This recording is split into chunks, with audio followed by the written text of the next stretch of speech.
كلية الفقه الحنفي تقدم.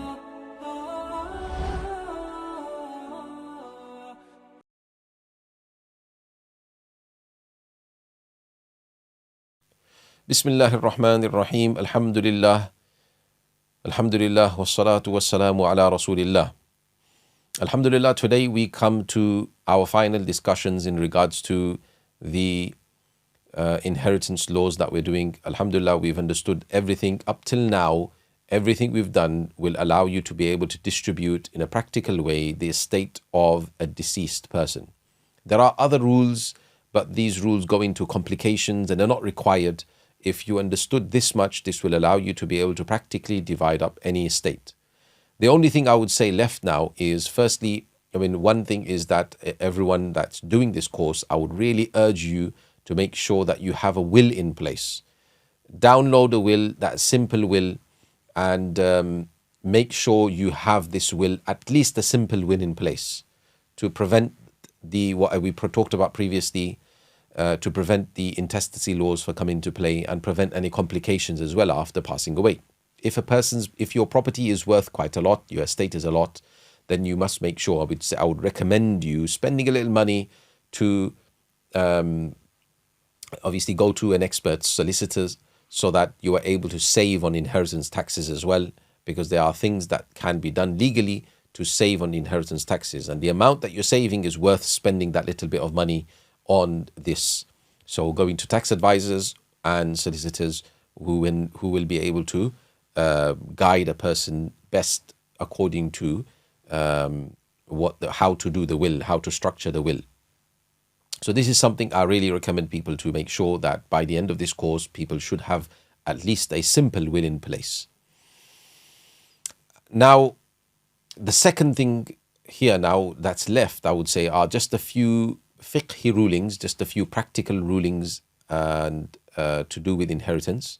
So today, I think we'll spend some time in going through them rulings, because there are some things that people do when it comes to distributing their property. Some people want to distribute the property during their life. Some people want to, gift property whilst they're alive. There are other rulings, like a person wants to write up a will and have certain conditions in there, certain clauses in there. There's property that was not distributed and was delayed. What happens there? All of these kind of rulings that are related to inheritance, inshallah, today we will complete these rulings, and hopefully we will cover all of this in a comprehensive way.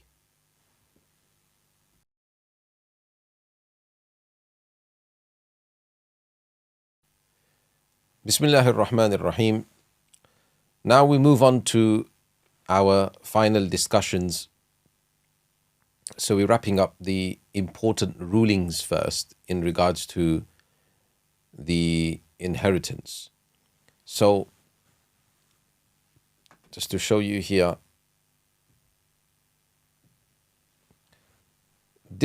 first we'll talk about distributing the estate during one's life. So if a person wanted to distribute the estate, so question is, can a person distribute their estate while they are alive? So are you allowed to do this? So the answer, the person may distribute their estate during their lifetime. You may do that, yeah. However, this will be considered a gift rather than an inheritance. So the person receiving will not be receiving inheritance, they're receiving a gift. The person giving is also gifting. So 2 points must be taken into consideration.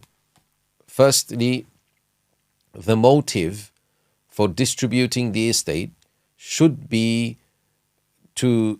not be to deprive any heirs. So sometimes a parent, not many times, sometimes you say a parent may be feeling aggrieved that a particular child of theirs did not come to see them enough, or did not serve them in their old age enough, or maybe they won't talk to one of the children or something like this, or a brother, whoever it is, an heir, and they decide to distribute everything during their life, that here you go, everybody take it, so that when the person, when they pass away, the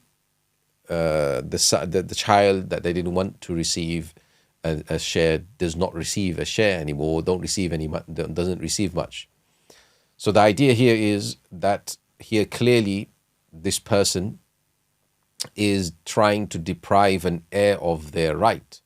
So this is something that must not be done, and otherwise there will be sin. And the second thing to consider is sons and daughters should be given their shares equitably, meaning that you give them equal shares. So just because in inheritance normally the sons receive double the share of daughters, but because here we consider it to be a gift, and in gifting there's no difference between male and female. Just because he is a son, he doesn't get double the gift of the daughter, or just because she is a daughter, she doesn't receive half the gift of her brother, of the son. So yeah, they will receive equal shares at this particular stage, and that's what a person should do if they are distributing. Now, bearing this in mind, obviously, some people may ask that if I'm not distributing my estate, I just want to gift something to one of my children because they are more in need, for example, then that's fine. Like we say, the motive, as we understood here, is not to deprive somebody of their inheritance. You are simply gifting during your life to one of your children because they are more in need of this for help, for example, at a particular time. Then that is allowed. That is perfectly allowed. There's nothing wrong with that. But bear in mind, when doing that, the others may feel aggrieved, and the relationship between yourself and the others may break down. Likewise, between them, the relationship may also break down, because they will feel that one of their siblings has been or have been favored. So these things need to be taken into consideration when giving this money. Maybe a loan could be given to them, perhaps even to save any, and then written out properly that if they are able to, then they will pay this loan back, something along them lines. But that's obviously dependent on if they're able to. And if you feel as though they may even be able to in the future, they can pay back slowly. But anyway, these things just as a side point to take into consideration when gifting to children during one's lifetime. Be aware of all of these complications that do arise. Right. Now, what about distributing the estate according to inheritance shares during one's lifetime? So, question is that can a person distribute their estate according to the inheritance shares whilst alive? So because we understood already above that you have to distribute equally, but what about a person that feels as though, no, I want to share out my estate according to inheritance? So now, normally that's not allowed, but property distributed before the death illness is considered a gift. So before a person's death illness, which you talked about,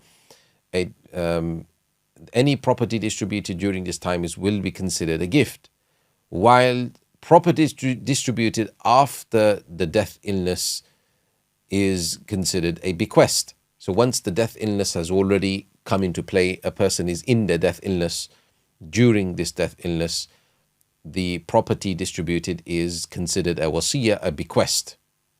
Now, the rules for gifting and bequests apply respectively. So if the person during their death illness tries to distribute the estate, then this will simply be a bequest. This will be a will, a bequest the person has made. So we will follow the rules of bequest that we've learned previously. And if a person tries to distribute their estate before the death illness, then the rules of gift will come into play, like we understood above. There should be equal shares and things. Now, having said that, some contemporary scholars do permit distributing the estate according to inheritance shares if there is a concern that it will not be distributed according to the Sharia after the individual's death. So if a person fears that after I pass away, there'll be a lot of complication and my estate will not be distributed according to Sharia, then they are allowed to distribute their property according to the rights, according to the shares of inheritance, but remembering that this distribution would still be regarded a gift. But they have now valid reason, the motive, you can say, is not to deprive anyone of inheritance, but it's in actual fact to make sure that the right of or the laws of Sharia are upheld. So for this noble intention, because there's a good intention here, this is why this is allowed according to some scholars. Now, what about gifting real estate? This is what we're gifting now. Before we were distributing, now we're gifting real estate during one's life. So how is that done? So a lot more complication here. So how can real estate, such as a house, be gifted while alive? So this one requires a bit more explanation. So it is permissible to gift a house during one's lifetime. Obviously, whilst the person is alive, not in their death illness, whilst the person is completely healthy and everything, the person wants to gift something. You want to gift a house, in essence, something which is a real estate, a business maybe even, or land, for example. So provided the motive is not to deprive other heirs of their share of inheritance, eventually their share of inheritance that they would have got, the purpose is not to deprive them, as we've understood previously. Now, since a gift is separate from inheritance, it's different, it's a completely separate matter, it does not need to adhere to the inheritance shares, right? You can give out, so sons and daughters should receive gifts of equal value, as we've understood previously. However, one child may receive a larger gift if there is a valid reason, such as one being a student and unable to earn while the other is self-sufficient. So as I've explained, that if there is a valid reason to give to one child over another, then this is fine. Gifts given during one's death illness are considered bequests and are valid only up to 1/3 of the estate. So only up to 1/3 of the estate will this gift be counted from, but that's provided it's again what needs to be remembered here additionally, if an heir claims a gift from the deceased without proof and without knowledge of the other heirs, the claim will not be accepted, and the claimed gift will remain part of the deceased's estate. So this is something to bear in mind. And also in the previous one, I just forgot to explain, which comes to mind here, that the concept of gifting during one's death illness, because it's a bequest, it will have to follow the rules of bequest. So you remember that this bequest cannot be made for a person who's already inheriting, an heir who's already inheriting, unless the others all agree. If the others all agree, then they can give this particular amount to extra amount, whatever was bequest for this heir. But generally speaking, the la wasiyata li warith, so there is no wasiyah, there's no bequest that can be made for a inheritor.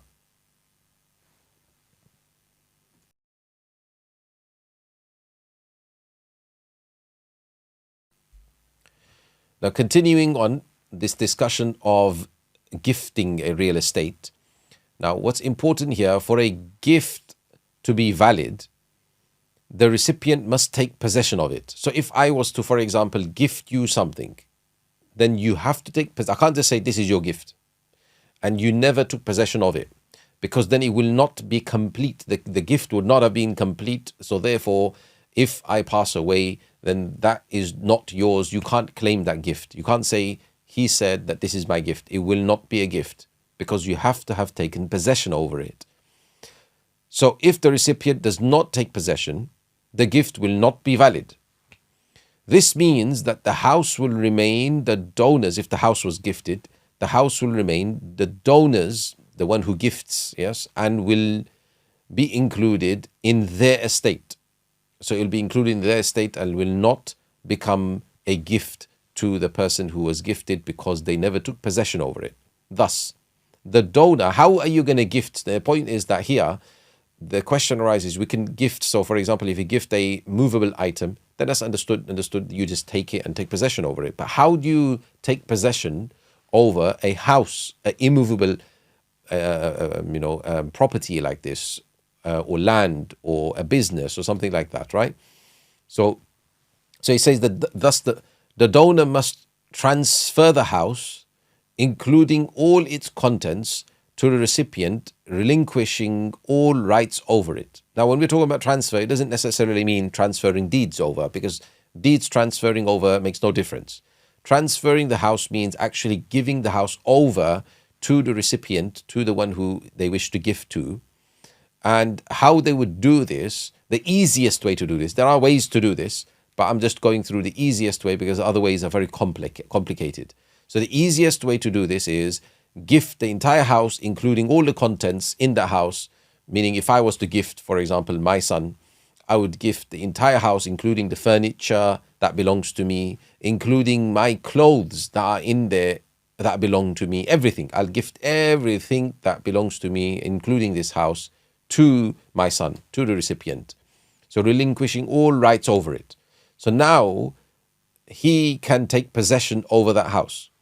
The recipient may then permit the donor. So then what I have to then do is, in essence, I vacate that house from any attachment to me.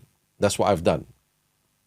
And now the recipient, meaning my son in this particular matter, may then permit the donor, permit me to reside in their house. They may permit me to reside in the house, and then in essence return the contents if desired. So if they want to return my clothing to me, that, oh yeah, this clothes I gift it to you, so they're going to gift it back to me. Okay, so a gift cannot be conditioned on the donor's continued residence in the house. So I can't say that, look, I give you this house provided I am able to still live here. If I make that condition, then this is not a gift because I've not actually gifted it. So the idea of the gift, simply, if you understand, is that when you gift something to somebody, you have to allow them to be able to do whatever they want with that gift now. So if for example, if you gifted me something now, after you've gifted it to me, I can do whatever I want with it. I can throw it into the bin. I can give it away to somebody else. I should be allowed to do whatever I want with it. Now, if you gift something to your son, for example, or your daughter, whoever it is, your house, and you make a condition that I must be allowed to live here until I pass away. Now, they can't sell it, for example, or you can't gift it to somebody else. They can't do anything with that because you have made a condition. So that is not actually a gift then, because it was conditioned in this way. So that does not complete as a gift according to Sharia. So in order for the gift to be valid, they have to be allowed to be able to do whatever they want with that property. So now the same thing applies if, for example, I gifted the property and I kept my furniture in there. So, or I kept my clothing there inside the house, that's still mine. The point is that they can't sell it on because I've still got my things there that need to be taken out, that need to be removed. So that means they did not gain ownership over that property in a complete way. Okay, so this is the point, that because there's all these tag-alongs still with it, it's preventing them from taking full possession of the house, complete possession of the house, in a way whereby they can do whatever they want with it. So that has to be the case. So now, if you can achieve that in different ways, some people, they will do this by actually vacating the actual property, boxing all of their property up, removing it from the house, then gifting the house, removing themselves from the house, gifting the house, and then coming back and asking their child that, okay, can I live in there? And then taking their property, everything back into the house. Now, this is a bit more complicated. So you see much more work required. So this is why this method that I've mentioned is a very easy way to allow the gift to be complete. So I appreciate that this is a bit more complex, but that's the point, that a gift, if you want to gift something which you still are living in, what you want to live in, then this is the way you're going to have to do it.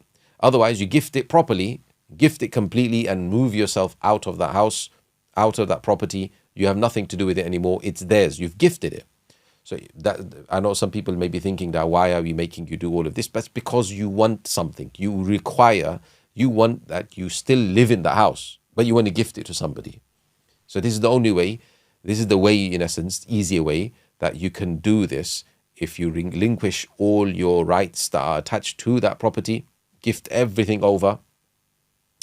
And it's, in essence, by doing so, then you will have to then ask permission that can I, or they will simply say to you that, oh, I allow you to live here as well. So now it's theirs, they can allow you to live there. They could also turn around and say, you know what, you can't live here.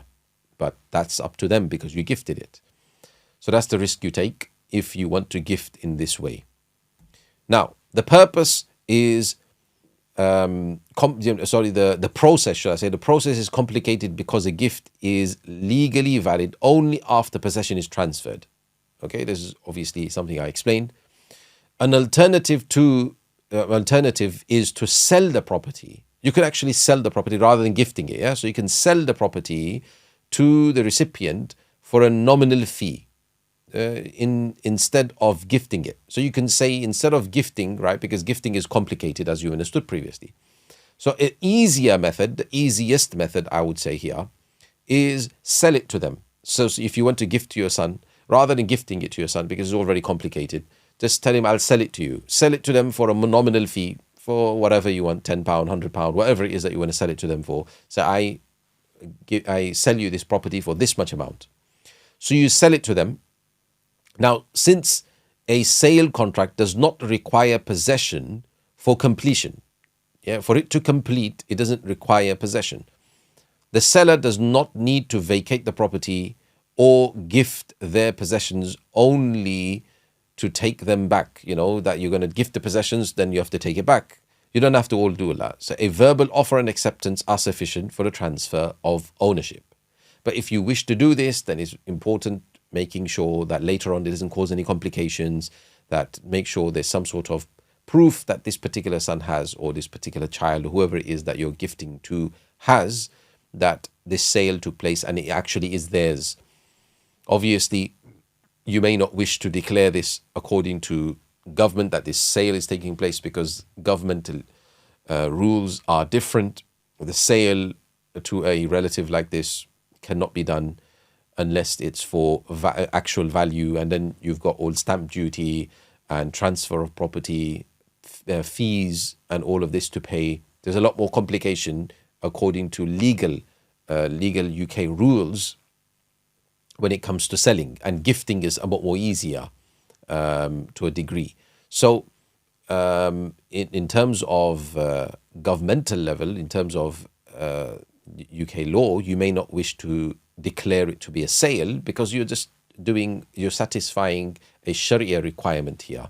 You're not legally, according to the law of the land, you are not selling the property. According to the law of the land, you're gifting the property. So that's fine. You can have this kind of hybrids case whereby according to the law of the land, you're gifting it. But according to Sharia, you are selling it because you are verbally, you do a verbal offer and acceptance. Just like I said, having proof there would be obviously beneficial for any disputes later on that come up. And in case, you would say, any disputes come up later on. Hopefully there wouldn't be any, but in case there would be, it's better to have proof like this. So this is probably the optimal way of trying to gift real estate. Is really we're saying is gifting, but in essence, it's going to be considered a sale. And like this, the property will become theirs because they've bought it now. And obviously the same rule applies, which is that because they've bought it, they can still say to you that you have to vacate because it's mine now. I mean, you are not allowed to live here. They could say that to you because obviously it's their ownership now. So that risk will always still apply.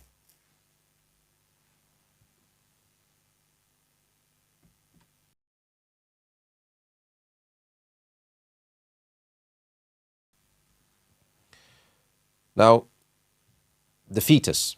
Does a fetus have a right to inheritance? So if one of the heirs is an unborn child, so meaning that a person passed away whilst their wife was pregnant, then the distribution of the estate should be delayed until after the child's birth. So we just delay until a child is born. However, if the heirs insist on immediate distribution because they want their share, a share will be set aside for the fetus based on the larger share between a male and a female. So you just consider it like that we will consider this child to be a male or female. In the son and daughter case, it's very easy. Just consider if the deceased has passed, a person passed away, and in essence this fetus is becoming their son or daughter, consider this to be son. But if, for example, it may be brother and sister, it may be that the brother may be getting a agnetic sharehold, but their agnetic sharehold there's nothing left to give to them, but the sister would have been getting a half. So if the sister would have been getting a half, then you would have considered this to be the female. That's why we've written it like this, that the larger share between the male and the female. So as a female receives a larger allocation in certain circumstances, and we've done plenty of examples of that, yeah? So upon birth, if the child is entitled to a lower share, so the child was born and they were actually, we did the safer option out of two, and we kept the larger share. So upon birth, the child turns out to be having the lower share. The remainder will then be distributed amongst the other heirs, simply. But if multiple children are born, I mean, obviously, if the child was born and the right share was kept for them, then you just give them their share. Now, however, if, for example, we only kept one share, right? But if twins were born, if multiple children were born, or even triplets were born, their share will be proportionately obtained from the shares of the other heirs. The other heirs will be told that, look, you need to give some back because we need to give to, because there's twins here. Nowadays, this ruling will be slightly easier because depending on where the pregnancy is, we'll be able to tell through scans and things if there's twins, if there's males, females, and the rest of it. So you can keep the shares in accordance to that. Now, pension death benefits. So who will the pension death benefit belong to? So if there's a death benefit for defined contribution pension schemes, the death benefit will be part of the inherited estate. So you'll form part of the inherited estate in defined contribution because that contribution of pension belongs to the deceased, and so therefore it will form a part of the estate.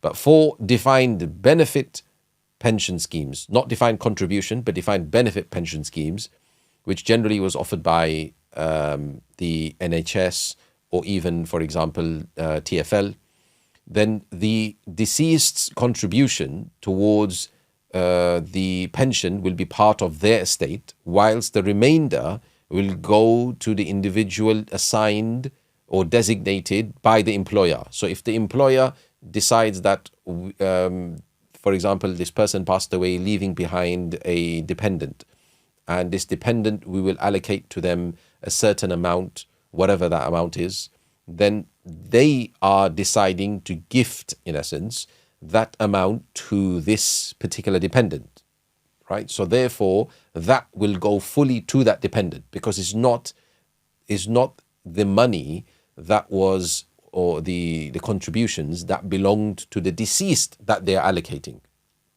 Okay, it's money that they are gifting from their company because of service that was offered, by this employee.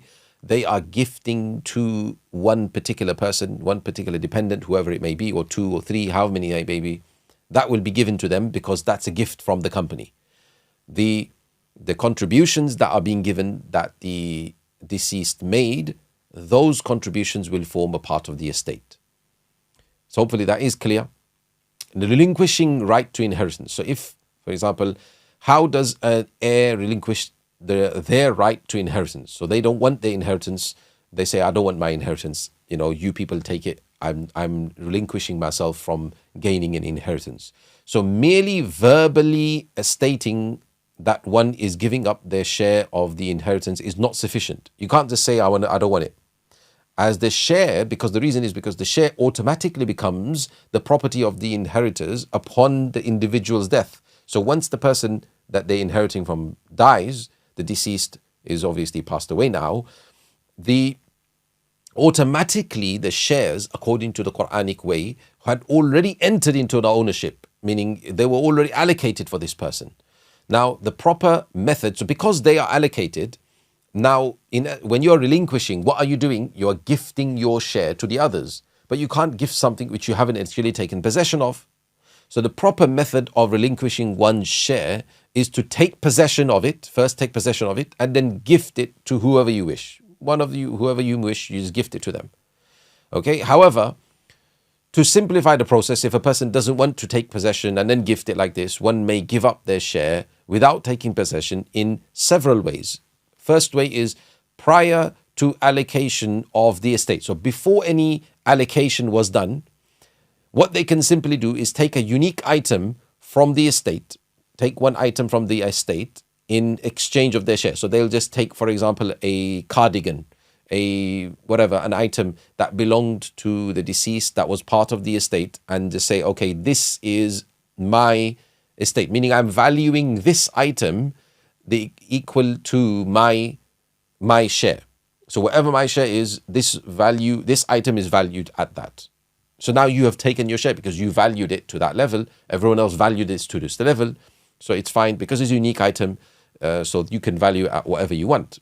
Effectively valuing the item as equal to their share. For example, taking a pen, for example, from the estate in exchange of the share.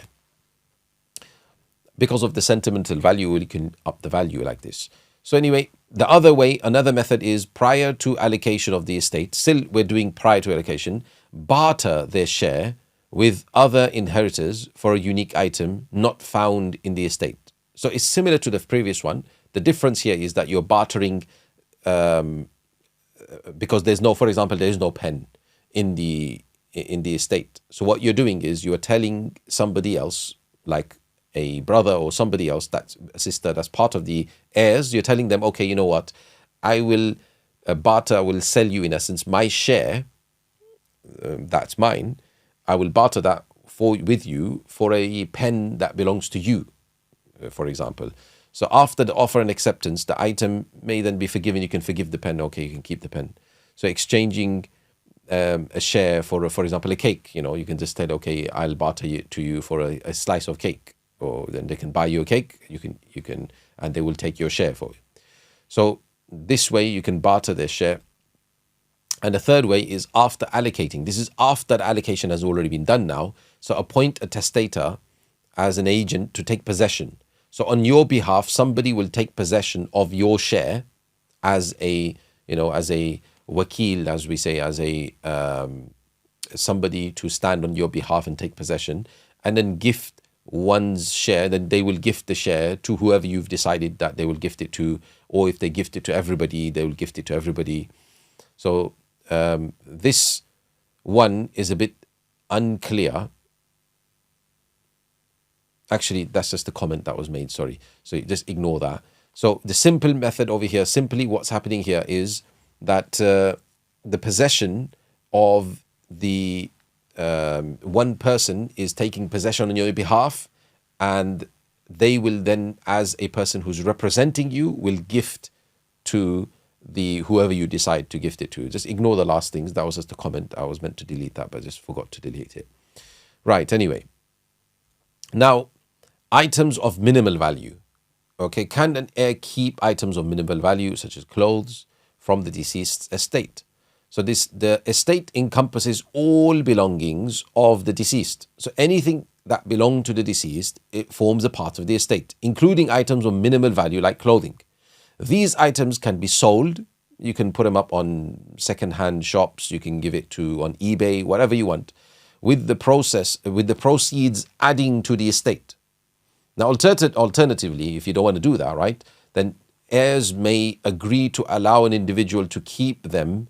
Like you may say amongst yourselves that, okay, you keep the cardigan, okay, you keep the whatever else, the shoes, the jewelry, you keep this, you keep that, you keep this. So you can do that. Or if nobody wants it, you can donate them to charity.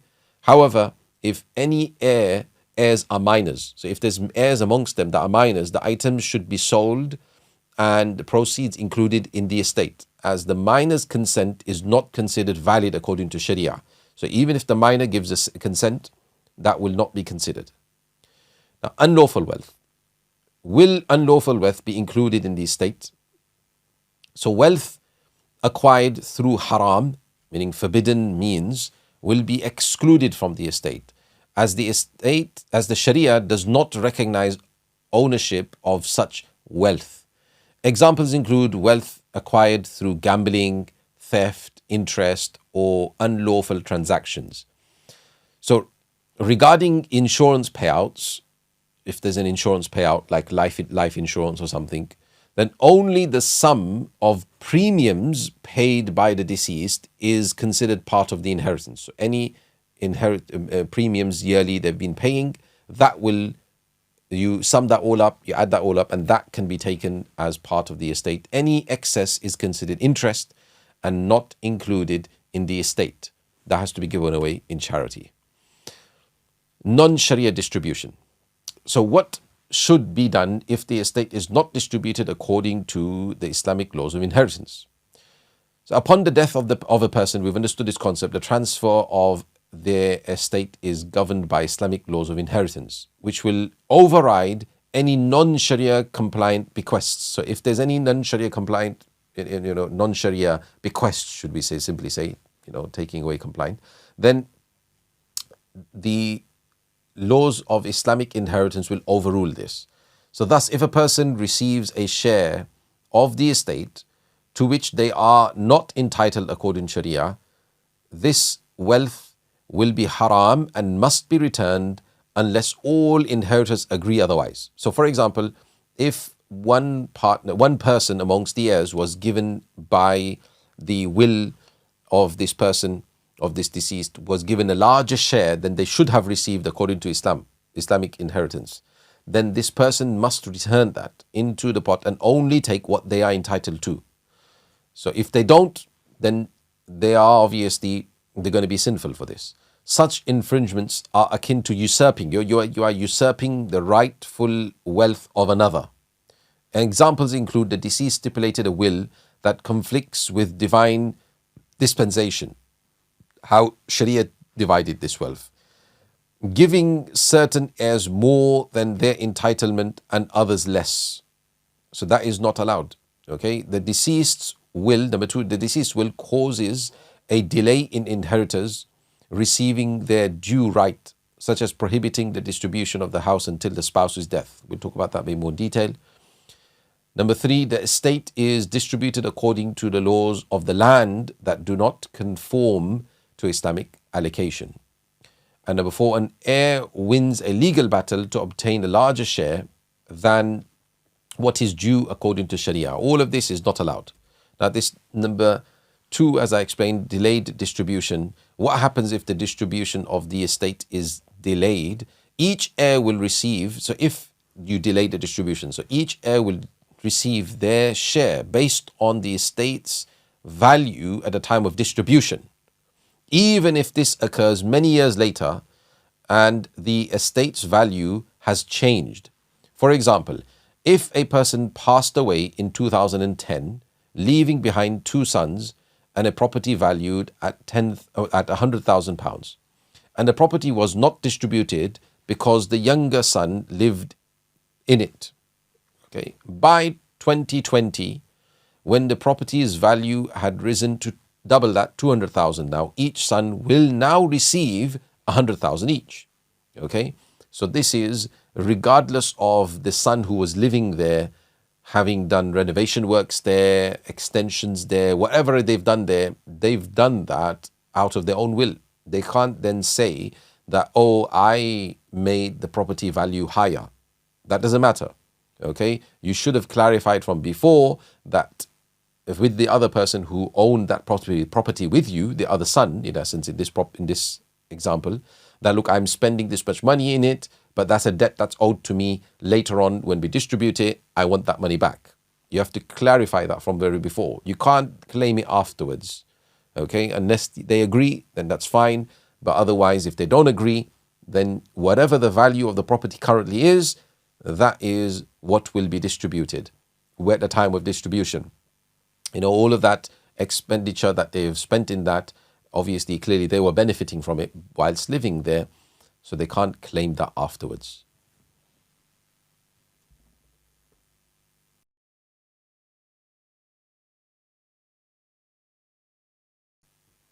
Bismillah ar-Rahman ar-Rahim. Alhamdulillah, wassalatu wassalamu ala Rasulillah. So Alhamdulillah, today we went through some important rulings. There are a few left to go through, so I will spend this time to just go through some of the rulings. So here we have distribution of estate after demise of spouse. So I did say in the last recording that can the husband stipulate that his house only be distributed after his wife's demise? So can this be done? So you understood already, hopefully, from the previous slide that if a husband wills that his property only be distributed amongst his heirs after his wife's death because she is living there and has no other home. Now that's the reason generally people will do it, and they have children perhaps, and they fear that their wife will only get 1/8 of the share. So this is invalid according to Sharia. This condition is not valid. You can't place this in your will. So, meaning according to Sharia, okay, the Sharia will shouldn't have this.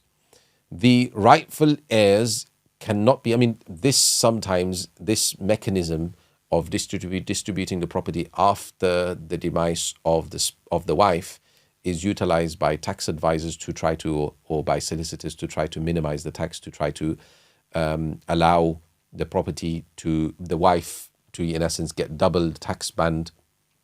Nil rate band will become double because the spouse's nil rate band was not utilized when the spouse died, because all the property was given to the spouse. So this is a mechanism that's used. So that being stated in a legal will is fine as long as the property is then distributed. So according to Sharia, this wouldn't be valid, is the point. So anyway, the rightful heirs cannot be deprived of their share. Okay, whilst the husband's concern for his wife is valid, right? The children are required to provide housing for their mother anyway, right? If she has no other accommodation. So alternatively, the husband, if the husband still fears that though they are required by Sharia, they still won't fulfill this. So alternatively, the husband should make sufficient provisions for his wife before his demise. For example, he may make her 50% shareholder of the property, ensuring that after his demise, she will still be majority shareholder of the house. So then, therefore, she is now safe because she's going to get a 50% plus 1/8 if there's children. So this is something that the husband can take care of. One or two things just to finish off here. The non-heirs, which groups, some people get confused. So which groups of people do not inherit from the deceased? So step relatives. Okay, so step brothers, step sisters, they won't inherit, right? Adopted relatives as well. So adopted children, they won't inherit. Likewise, foster milk relatives do not inherit as well. But they may receive a bequest if you want to bequeath them something because they're not heirs. Partner and children out of wedlock. So again, will a couple who are not married inherit from one another, and will their children inherit from them? So if a couple are not married through the Islamic nikah, they will not inherit from one another. Children born from such relationship will inherit only from the mother, not from the father. Okay, so the father they will not inherit from. Double relationship inheritance. So can a person inherit more than once due to having multiple relationship with the deceased? So yes, a person can sometimes inherit twice from the same deceased due to dual relationship. For example, a spouse who is also a paternal cousin. So you got married to your cousin, your paternal cousin, brother, for example, he inherits both as a spouse and a cousin if he is the agnatic shareholder. Lastly, reinstatement of a deprived heir. This is a concept just to explain, can a deprived heir ever become reinstated? So an agnatic heir from a lower generation can reinstate a fully deprived heir from a higher generation. So for example, a great-grandson can reinstate the granddaughter who would have been deprived of her share due to the presence of two daughters. So let's just give you this example, draw it out. So there's a deceased who has a daughter, who has another daughter, who has a son, and who has another son. Right? Now this son here has passed away, and this son has also passed away. Now this son here, he has a daughter. So in terms of deceased, this is granddaughter of deceased. And the son, he has a grandson. Now this grandson has passed away, who now has this great-grandson in relation to the deceased. So this is the family of this deceased when the deceased passed away. So this deceased outlived his sons as well as the grandsons, or her sons and as well as the grandsons. So the idea is that this deceased only passed away now, leaving behind, in essence, daughter, two daughters, a granddaughter, and a great-grandson. So what happens in this case? What will happen in inheritance? So obviously two daughters will get 2/3 share. Now because they're getting 2/3 share, the granddaughter will normally not receive anything because they've taken the daughter's shares 2/3 maximum already. So the granddaughter will be blocked. But because the great-grandson is there, great-grandson will become a agnatic shareholder, reinstating the granddaughter now, and they will now together be the asaba, whereby the great-grandson will receive double the share of the granddaughter. So 2-to-1 ratio will apply over here. So this is something to bear in mind. Had the granddaughter been receiving her 1/6 share because there was only one daughter, then the granddaughter would have received her 1/6, and the great-grandson would simply have become the agnatic shareholder on his own. Here, why it's happening is because somebody above him who's closer to the deceased is becoming, receiving nothing, is becoming blocked. So how can somebody who's later, the great-grandson, receive something? So we're just going to have to make them inherit with them. And this is what happens over here. So hopefully these rules have been quite clear.